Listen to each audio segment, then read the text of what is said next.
Firman Tuhan pada pagi hari ini temanya adalah perkara besar bersama Roh Kudus. Bagaimana mengalami perkara besar bersama Roh Kudus yang terambil di Yohanes 14 ayat yang ke-12 yang berbunyi demikian.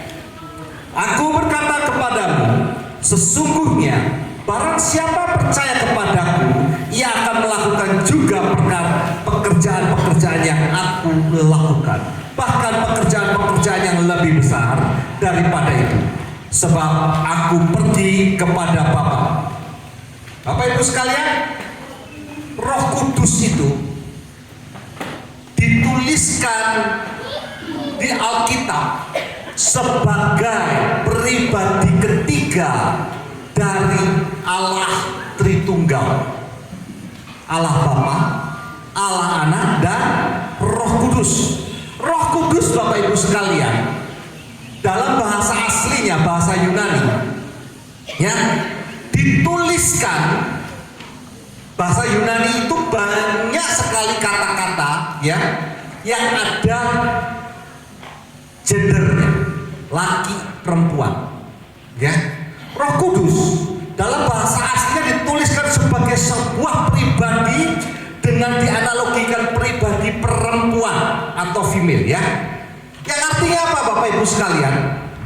Alkitab mengajarkan kalau perempuan itu penolong, apalagi perempuan itu lembut, terus apalagi? Nah, apalagi? Terus penolong sudah, apalagi? Tunduk apa tukang seruduk?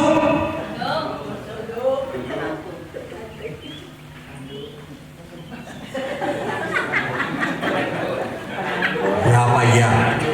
Roh Kudus diartikan sebagai perempuan, yang artinya Roh Kudus itu sendiri bukan mentang-mentang sebagai pribadi yang ketiga yang serudukan,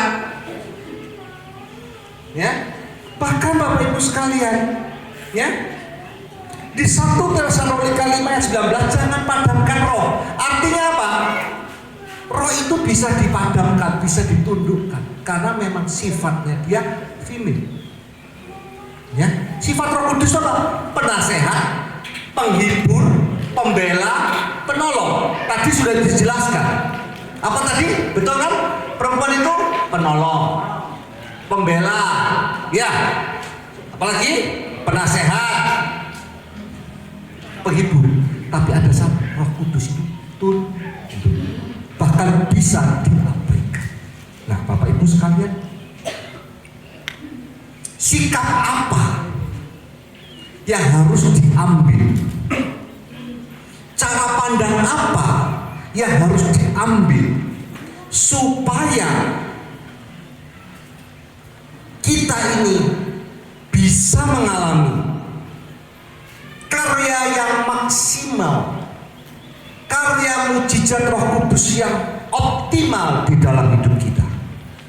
Hari ini kita mau belajar apa yang perlu kita lakukan untuk supaya Roh Kudus itu bertahta di dalam hati kita. Kalau kita berbicara tunduk terhadap Roh Kudus, yes, itu Bapak Ibu sudah sering dengar harian. Takut akan Roh Kudus, harian Bapak Ibu dengar.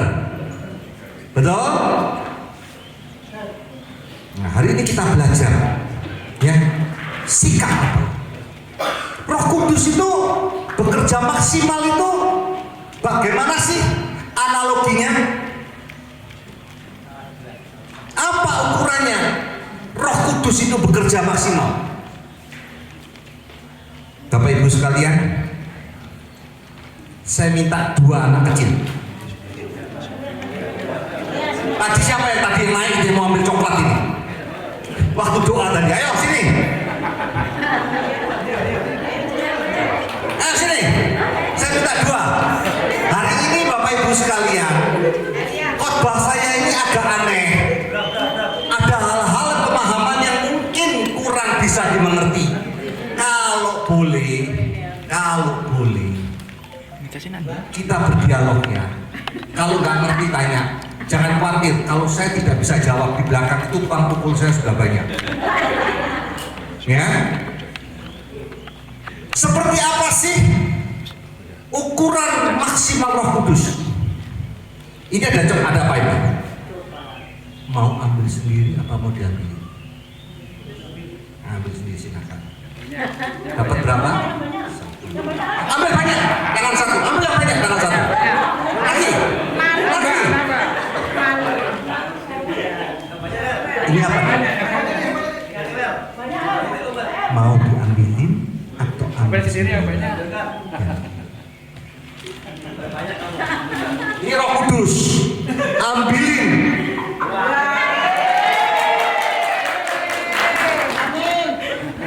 Artinya apa? Tangan Roh Kudus kalau ngambilin menurut ukurannya Roh Kudus. Kalau saya ngambilin menurut gedenya tangan saya, betul? Tangan satu tidak cukup. Ambil sendiri dapat berapa? Inilah.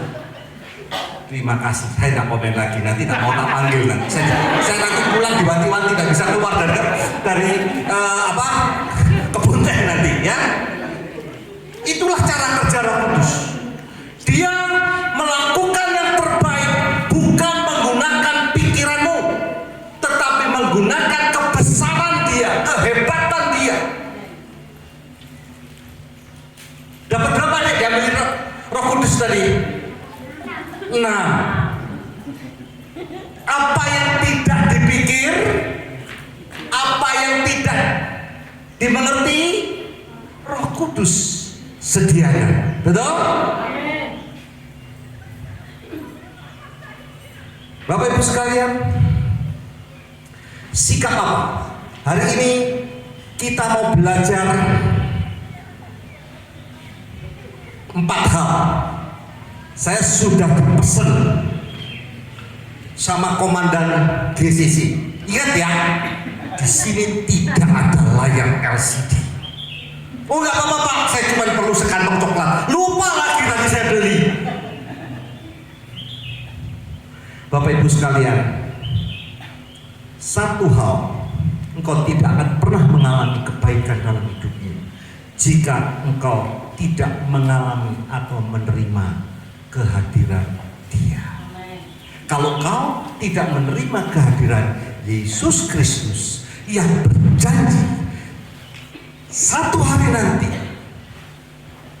aku naik ke surga, pulang ke rumah Bapa, mempersiapkan tempat bagimu, akan aku kirimkan Roh penolong, Roh Kudus.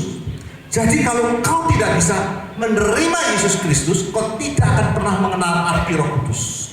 1 Yohanes 4 ayat 13 nggak perlu saya bacakan dan tidak perlu saya uraikan, karena saya sudah tahu pasti dari wajah-wajah Bapak Ibu sekalian semuanya mengerti dan tahu Roh Kudus.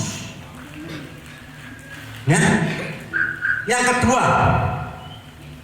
engkau tidak akan pernah mengalami karya Roh Kudus ketika engkau mempersonifikasikan Roh Kudus itu sebagai manusia. Bapak Ibu sekalian, manusia ini pemikirannya serba terbatas. Dengan pikiran yang terbatas itu membatasi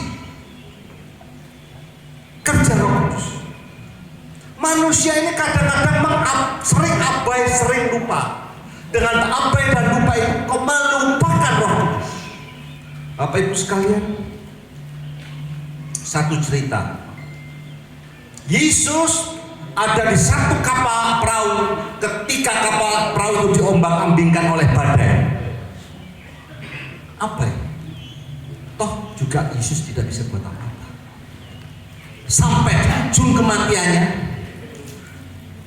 bukan Yesus yang dibanguni, Yesus yang turun tangan. Seringkali kita menganggap Roh Kudus secara tidak sadar membatasi kerja Roh Kudus dengan kemampuan kita. Bapak Ibu sekalian,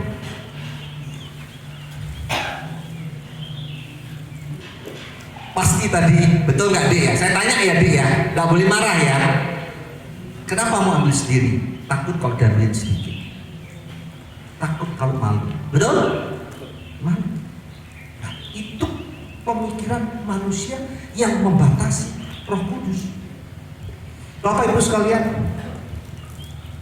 kalau boleh saya bercerita sebuah true story ya. 30 tahun yang lalu ada sebuah cerita. Ada seorang anak muda datang kepada bapaknya ya. Datang karena ada orang yang mau kasih sponsor buka usaha. Gak perlu mikir utang, semua barang di drop laku bayar. Enak dah?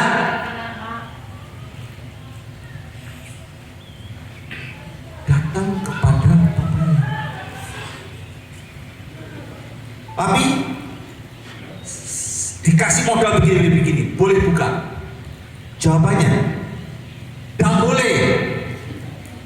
Aneh enggak? Terus jawabannya apa? Kamu tahu enggak? Papi ini baru jadi pendeta. Kalau kamu buka toko nanti tarif listrik naik, tarif air naik, terus kamu tutup, kamu gagal, siapa yang bayar?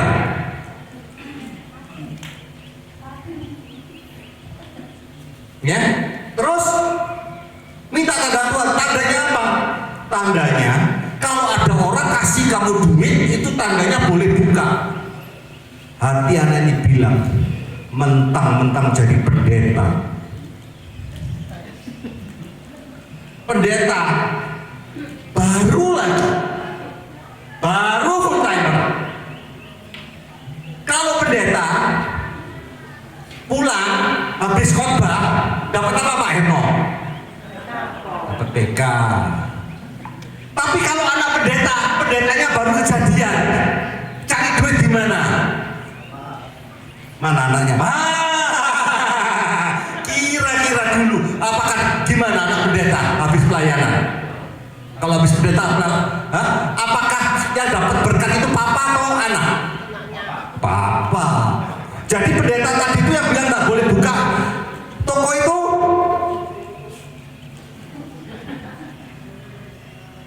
Bapak Ibu sekalian, sudah lupa cerita itu. 2 tahun berlalu, datang satu orang yang dompetnya itu selalu dilem Alteco, lem Kastol, lem Raja Wali, kumpul jadi satu. Nggak tahu gimana bisa ngomong sama bapak itu, ngasih duit. Anak itu dipanggil, ini loh saatnya. Nunggu berapa lama? 2 tahun. Tahu siapa pendeta ini? Dia itu bendahara Betani pertama, sekarang duduk di belakang.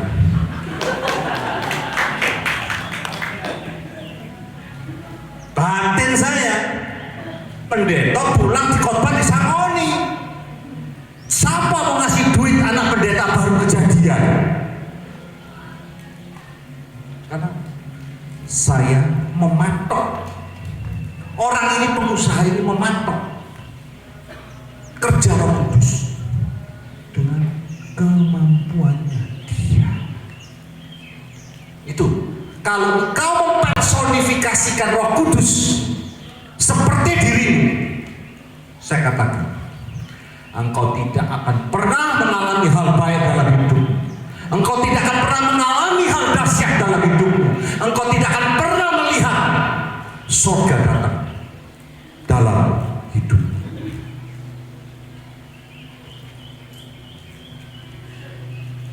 Pernah enggak jemaat GCC?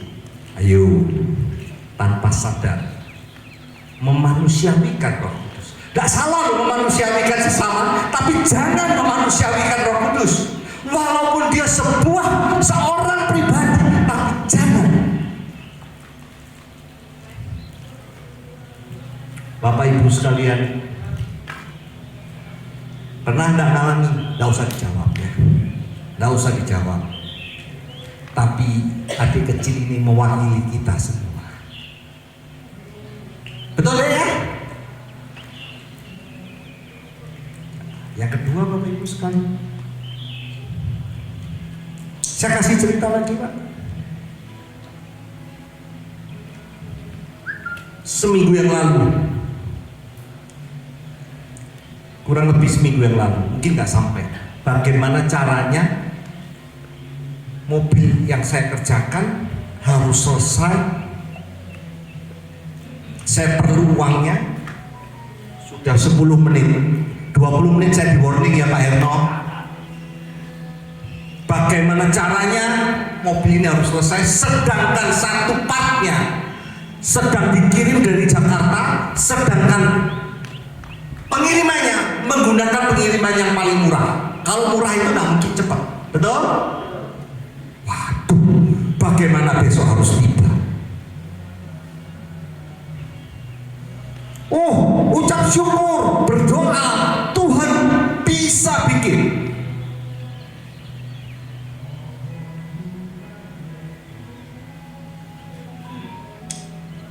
Bapak Ibu sekalian,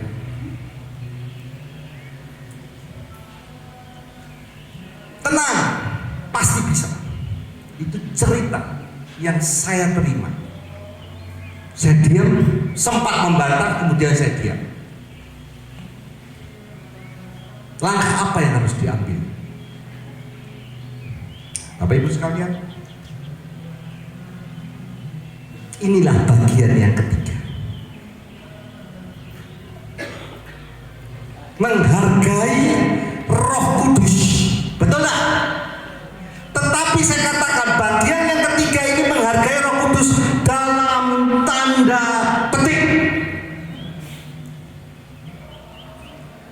Saya pasti tahu Bapak Ibu diajar untuk menghargai Roh Kudus, tetapi bedakan menghargai Roh Kudus untuk nanti yang terakhir saya ceritakan dengan menghargai Roh Kudus pada bagian yang ketiga ini, alias menghargai Roh Kudus dalam tanda petik. Ya, gampang Pak Andi. Roh Kudus itu nanti akan membereskan paket itu hingga tiba di Surabaya. Saya tanya kepada Bapak Ibu sekalian, jelas akal manusia tadi dipilih menggunakan kargo yang murah. Sekarang kepepet minta Roh Kudus untuk membereskan. Bisa nggak? Bisa. Bisa. Dilakukan nggak? Nggak harus. Kenapa? Kalau ini bisa, tampaknya mengandalkan Roh Kudus. Seringkali mengandalkan Roh Kudus, tapi jujur sadar nggak bahwa Roh Kudus itu seringkali jadi bukan? Tahu bukan? Asisten rumah tangga kita. Asisten rumah tangga kita kalau diperintah jalan-jalan.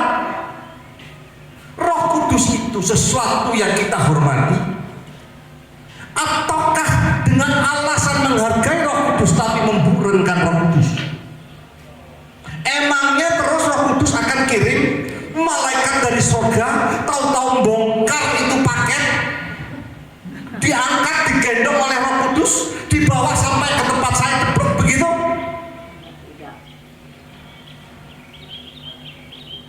Bapak Ibu sekalian,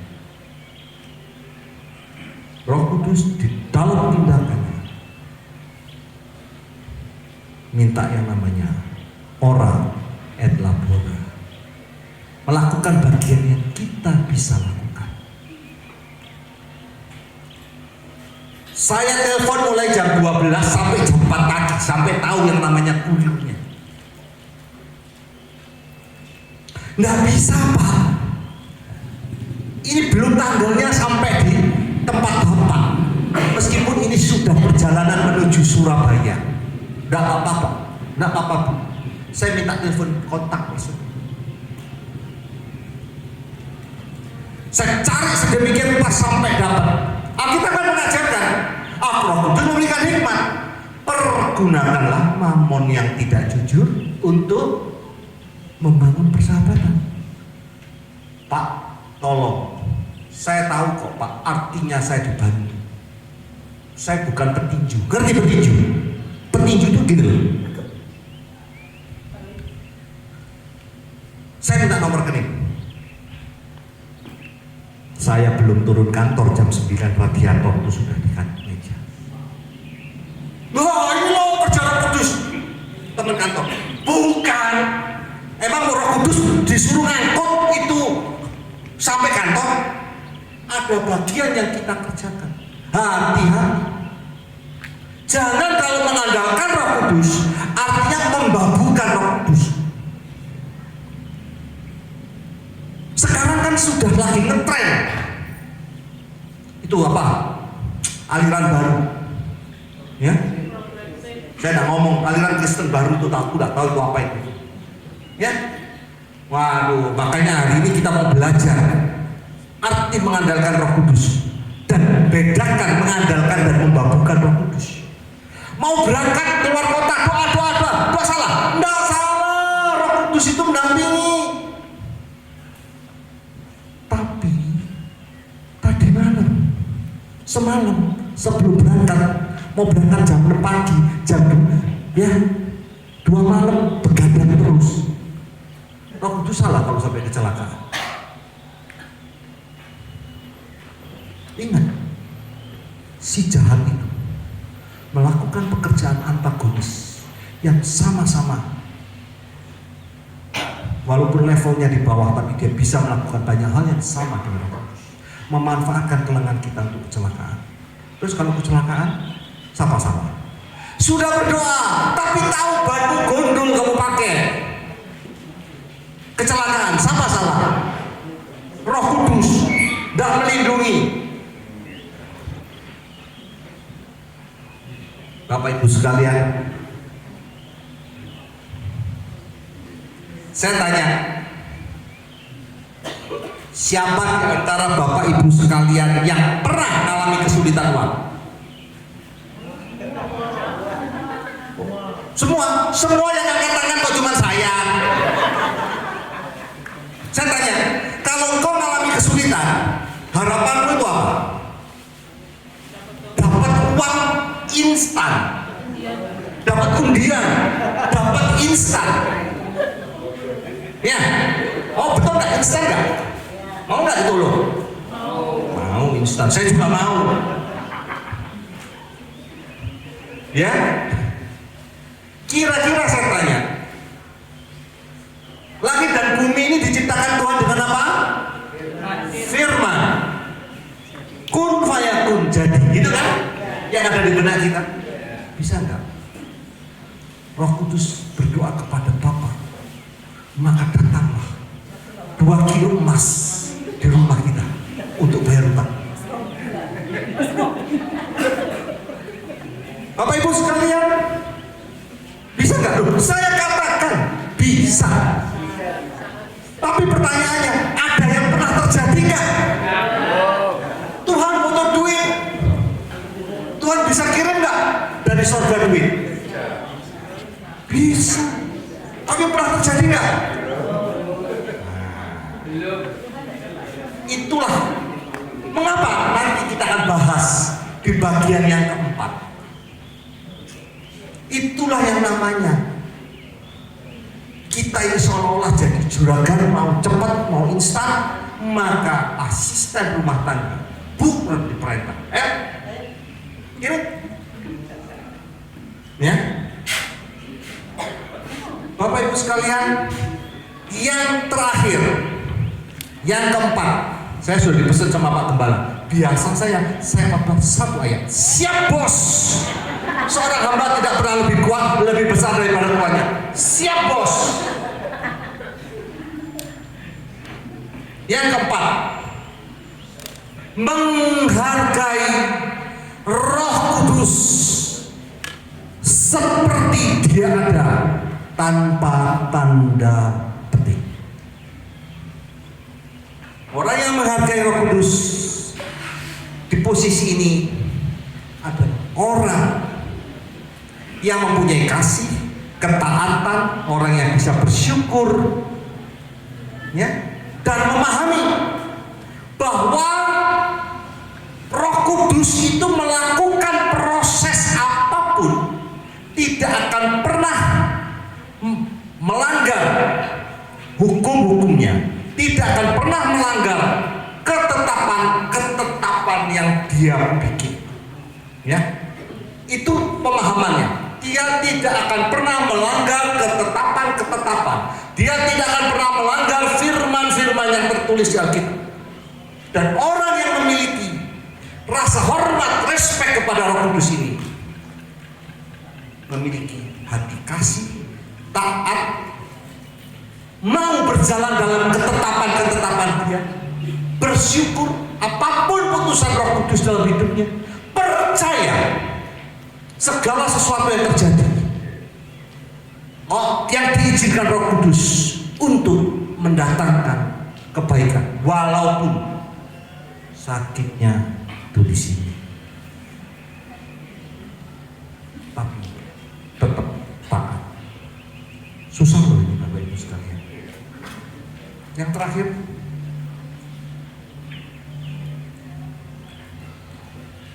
Tuhan izinkan saya tidak menjadi hamba Tuhan full timer. Side job saya adalah mengelola perusahaan Bapa di surga.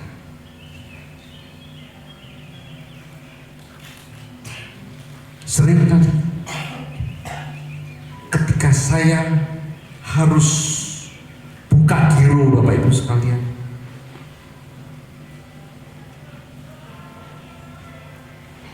hari-harinya bank itu biasanya tutupnya itu jam 3. Kalau soal ini, tim saya di belakang itu lebih jago. Itu ada Pak Teja dan Bu Teja.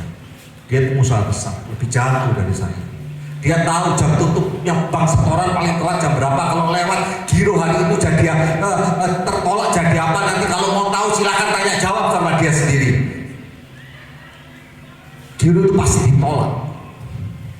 Terus Roh Kudus tolong jam 3 batas setoran ditolak. Kalau enggak, Roh Kudus kan tahu penerima giro ini kalau ngomel mulutnya amit-amit cabang bayi, pedesnya minta ampun, malesan harus diomeli sama orang ini, tapi mau nggak mau harus ambil sama orang ini karena orang ini termasuk orang hebat. Ditolong jam 2:30 ada duit, selamat. Berdoa lagi kapan-kapan, 3:4 selamat. 1 hari sampai jam 3:05 nggak ada duit netes. Roh Kudus tolong nggak? Nggak tolong? Ayo, nah ini nggak usah dijawab. Nanti ceritaku masih to be continue. Tapi kan Roh Kudus mengajarkan anak Tuhan harus tanggung jawab. Tanggung jawab itu artinya tidak boleh colong pelayu tinggal gelanggang. Betul nggak? Dengan tangan mencet tut still putati tutati tutati tut. Halo Pak, mohon maaf, gironya blok. Kalau bisa ditarik masih lebih 5 menit, tolong dibatalin, jangan jalan hari ini. Sambil tangan gemeter, ngomong gemeter, duk.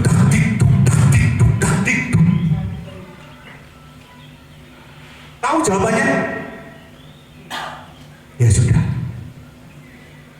Mau tanggal berapa? Yalah, tiwas gemeter semuanya.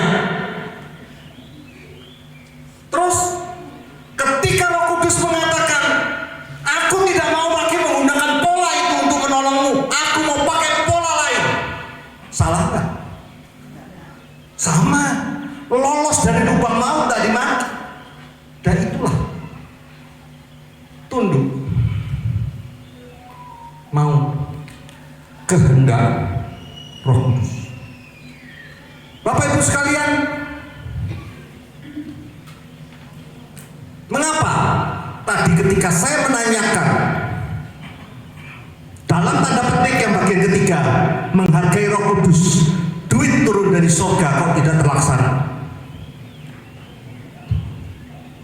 Bapak Ibu sekalian, kalau Roh Kudus bisa kirim duit datang dari surga kepada si A, kalau satu hari Roh Kudus tidak bisa nolong si B, walaupun dia punya variabel pekerjaan yang 1000 macam, adil nggak Roh Kudus?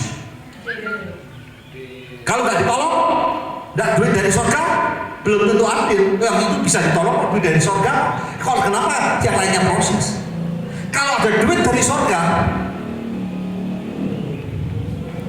satu hari, ayo saya tanya, siapa yang pernah minta sepeda motor? Siapa yang pernah minta mobil?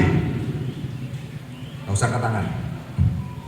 Kalau Roh Kudus bisa kirim duit dari surga, Roh Kudus bisa kirim nggak mobil dari surga? Bisa. Kenapa itu tidak pernah terlaksana? Roh Kudus taat, menurut, melaksanakan setiap ketetapan, setiap firman Tuhan. Tahu nggak Bapak Ibu sekalian, implikasinya kalau Roh Kudus memberikan mobil datang dari surga? Nah, di sini bagian ini bagian terakhir. Cepat atau enak, sebentar lagi makan siang. Tapi agak bulat ini yang terakhir. Coba kalau nggak jelas boleh tanya. Alkitab itu menulis di Ayub, ku gantungkan bumi di kehampaan. Bumi ini tidak jatuh dari edarnya karena dia berputar rotasi dan berputar mengelilingi rotasinya. Di dalam tata surya Bima Sakti itu ada Neptunus, Pluto, Mars, Bumi, Saturnus dan lain-lain. Dan semuanya itu dapat beredar, tidak bertabrakan. Karena apa? Ada edarnya sendiri-sendiri, porosnya sendiri. Pertanyaannya, ketika ada benda asing masuk ke dalam bumi, bumi ini jadi lebih berat nggak? Lebih berat. Ketika pada satu titik berat bumi melebihi kapasitas yang disediakan, peredarannya terlambat, maka itu kan mengacaukan seluruh tata surya Bima Sakti, galaksi Bima Sakti. Belajar dari mana? Yang muda-muda bisa belajar dari ilmu geografi. Kenapa? Kok surga tidak mau kirim emas, tidak mau kirim duit dari surga kalau kita susah dan cepat? Kalau surga kirim emas, nembus genteng, nembus plafon, habis terima emas panggil tukang. Itu genteng retak, plafon bolong. Itu masih sederhana. Yang lebih parah lagi, Bapak Ibu sekalian, ketika bumi ini dijadikan di Kejadian, Tuhan mengatakan, ku letakkan semuanya di dasar bumi untuk digali, ditemukan oleh manusia. Ketika duit datang dari surga, kalau satu orang ditolong, ada lagu lama apa Pak? Satu orang, kalau yang lain ditolong, aku juga. Kalau orang lain dapat duit dari surga, aku juga mau. Ya, 100 orang dikasih duit 100 jutaan dari surga. Apa yang terjadi dengan hukum ekonomi? Jika perputaran uang kartal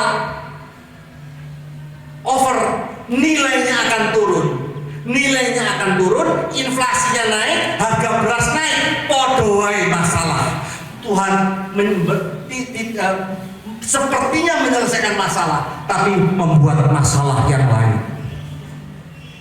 Kalau Roh Kudus menyelesaikan, tuntas. Tapi persoalannya, waktu Tuhan bukan waktu kita. Kenapa? Ya itu tadi, Roh Kudus tidak akan pernah melanggar hukum-hukum. Bapak Ibu sekalian, kalau lampu ditemukan oleh Alva Edison, penciptanya lampu itu Thomas Alva Edison. Tapi saya tanya, siapa penciptanya ilmu fisika? Siapa penciptanya ilmu biologi? Bahkan Bapak Ibu sekalian, saya katakan, kalau kita belajar satu ini, kita akan tahu Roh Kudus itu ternyata amat sangat dahsyat. Tidak bisa diukur. Karena apa? Dia itu, kalau orang mengatakan Roh Kudus itu, Allah itu tidak bergantung dengan waktu karena Dia yang punya waktu, itu kurang lengkap. Saya tidak berani kalah hamba Tuhan, walat kan. Tetapi juga Roh Kudus itu tidak bergantung dengan ilmu pengetahuan karena Dia yang punya. Saya katakan,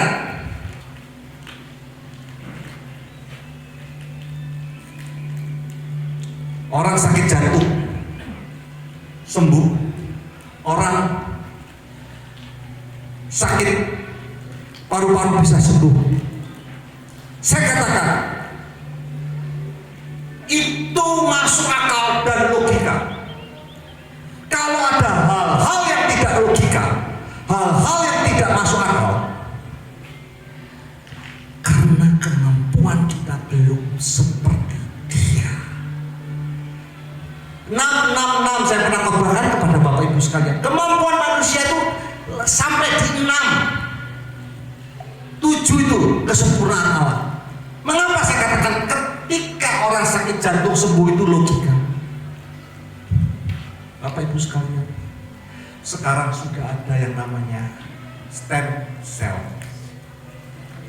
Ada yang diambil dari darah, ada yang suntik. Kalau kepingin tahu rambut putih bisa jadi hitam, pipi kendor bisa kencang, itu ada dokter di belakang saya bawain, boleh konsultasi. Adik saya Dr. Jeffrey, bagaimana dia bisa cerita yang namanya stem cell bisa melakukan peremajaan. Bedanya itu ditemukan di abad 21. Ditemukan, itu punya Roh Kudus. Dia dapat melakukan. Bahkan Bapak Ibu sekalian, kalau ada agama yang mengatakan, ya contoh ya, ini contoh saja, ada yang mencoba mendebat 10 tulah lalu menjadi merah, jabarkan itu pengetahuan ini. Dia lupa di balik itu semua yang punya ilmu pengetahuan itu Yesus, Roh Kudus, Allah Bapa, Allah Tritunggal. Dan kemampuan kita belum sampai di sini. Hari ini Tuhan itu bisa menyembuhkan sebelum Yesus lahir di muka bumi. Perjanjian Lama, bagaimana seorang Elia, orang Elisa, ya.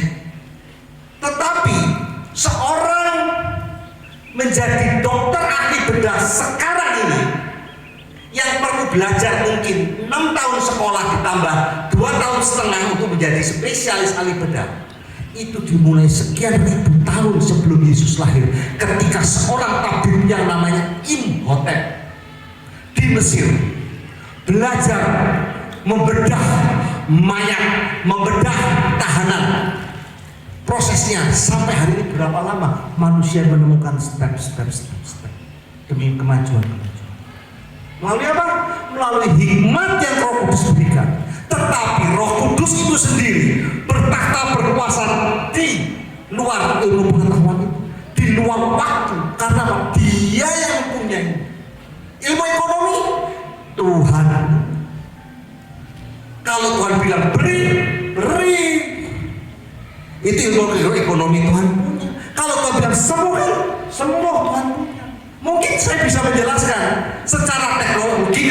Sekarang Bapak Ibu sekalian, kalau biologi itu punya Tuhan, fisika punya Tuhan, Biologi digabung sama fisika, teknik biotek, keluar alat bedah jantung komputer.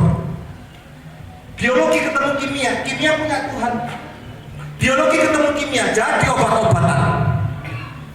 Kita di sini kan jurusan sekolah kan cuma sedikit, di luar negeri lebih banyak. Artinya apa? Roh Kudus terlalu amat sangat dahsyat. Dia punya segalanya. Satu hari Google mengatakan orang yang bertahan sampai dengan 2053 lolos dari kematian, memperkecil kematian. Terus kalau 2053 terjadi, apakah kita tidak bersandar kepada Yesus Kristus, Roh Kudus?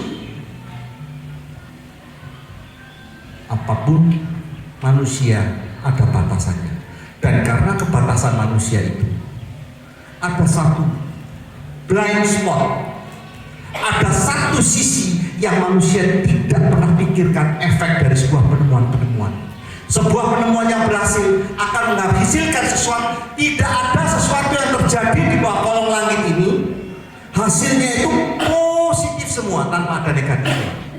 Setiap keputusan manusia itu ada sisi positifnya, ada sisi negatif.